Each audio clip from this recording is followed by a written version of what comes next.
What historical event 100% reads like a time traveler went back in time to alter history? I might have found a time traveler in Irish mythology.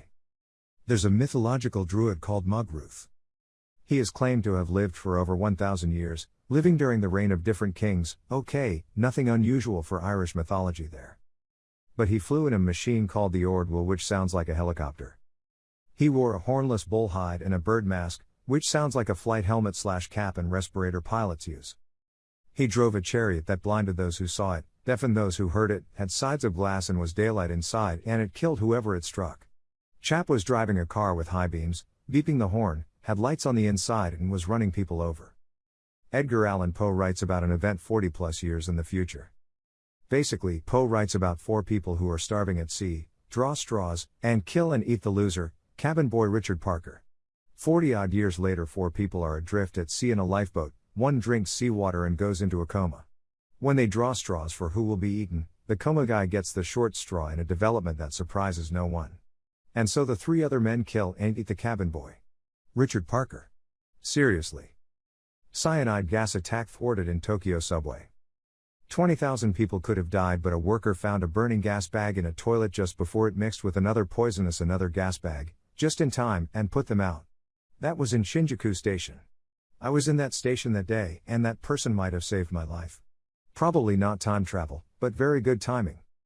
The Germans spent a lot of time and money developing a magnetic sea mine that probably would have significantly reduced England's ability to stay in the war, except they dropped a single one of the mines accidentally on an English beach, and also failed to arm it so none of the booby traps were active, and the British basically found out straight away how it worked and were able to cheaply build magnetic minesweepers. The commando raid on the Norsk Hydro heavy water plant in Hardanger, Norway during World War II, the Norwegian commandos parachuted in during one of the worst blizzards on record, along with hundreds of pounds of explosives, and had to trek through the Norwegian wilderness for 15 days before they found a hunting cabin. The English commandos who were supposed to link up with got shot down, and the only reason they were able to make it to the cabin was that they found one of the commandos' sled, which he had lost as a child. After that they had to hole up in the hunting cabin for months, waiting out the weather. They survived on moss until, on Christmas morning, one of the men managed to shoot a deer. They went on to destroy the heavy water plant as well as sink the ship carrying what heavy water had been produced, effectively ending any chance Nazi Germany had of developing atomic weapons. The story is even crazier and less plausible than I've described, but I'm on mobile so I've left some things out. I always liked the one that a comic had an atom bomb in it pretty closely to bombs used in World War II, and they had it held up until it was used.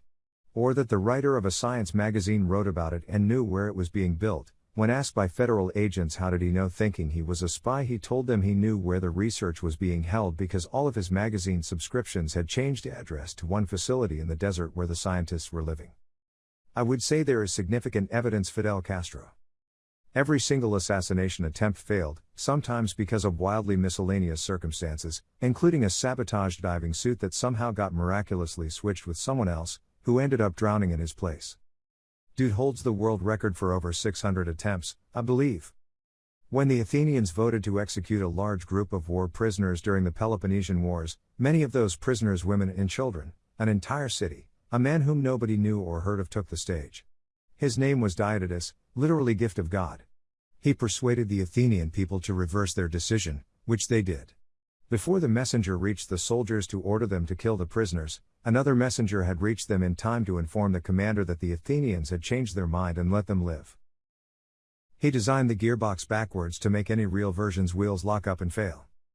This was a common method used in order to avoid people stealing your ideas. There was no patent system back in the day, so inventors often included intentional errors in their design so that if their work got stolen the product would not function. Secrecy was on a whole different level back then, which is also why there are many things we just don't know the recipe for. Like Greek fire and Damascus steel, woots, for example. Not that we can't reproduce something similar, but the original method of manufacture was a very guarded secret. A similar thing to porcelain and how it took a long time for the West to figure out the recipe. So yes, Leo probably knew how gears worked. Franz Ferdinand's assassination. It was so much happenstance, shenanigans, and tomfoolery that it's like a special achievement in a Hitman game. Bomb that fails to explode. Generals don't want troops lining the streets to protect the Duke cause their uniforms weren't clean. Assassin not sure what's going on decides to go to a sandwich shop on the corner to get some food. Everyone decides how to get the Archduke out of town but neglect to tell the driver where to go, so, when he doesn't turn, all the generals start yelling at him and he pops the clutch, throwing said generals off running boards, and then the assassin just walks up and pops them both dead. Thank you for all the love. Wanted to add one more piece of info. My history teacher at university taught a history class covering between the American Civil War and World War I. For the assassination, he had recreated the entire downtown area of Sarajevo on 2 large pieces of plywood. The apple key running next to the Franz Josef Strasse, really detailed. We spent 6 weeks tracing the routes the assassins took to get there, where they stayed, etc. The big drop was at the end when our teacher told us, as part of his thesis on this, he went to Sarajevo in 1955 or so to finish his research, and one of his visits was to the World War I Museum in Sarajevo.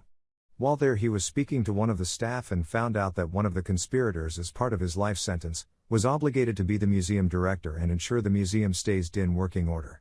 He was able to spend a couple weeks with him and was a trove of information not seen in history books. For the life of me, I can't remember the assassin's name.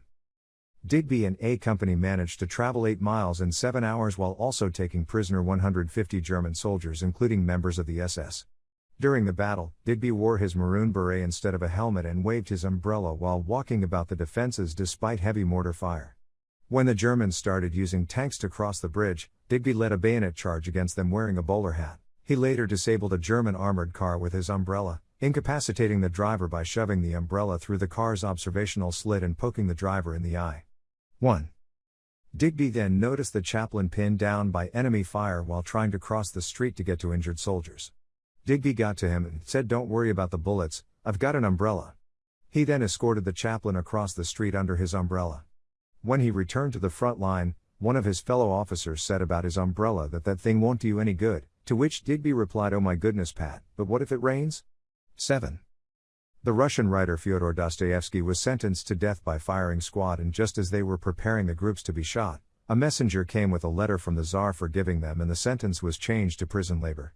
He later went on to write some of the most influential novels of all time. There have been at least 40 attempts to kill Hitler after he had risen to power. Sometimes they failed because the assailant couldn't get close enough, at least that's what they said afterwards, but a lot of them failed because of reasons that seem plausible if it happens once but begin to smell fishy when you look at all of them. Elzer's bomb went off as planned, but Hitler, who loved to hold speeches, had finished early that day. Tresco's bomb failed because at first he, as a high-ranking officer of the Wehrmacht, couldn't get his hands on anything that goes boom for months, and when he finally had some, the bomb didn't explode. Talk about German efficacy. Stauffenberg could have just shot the bastard. His attempt was part of a general upheaval after all, so his chances to survive that day would have been not that bad. But he planted a bomb because that went so well the last times. And so on. We will never know why, but somebody believed or even knew that a premature death of Hitler would have been even worse for the world than what we got. Or it was a wereaboo who wanted to see a tiger too. Who knows?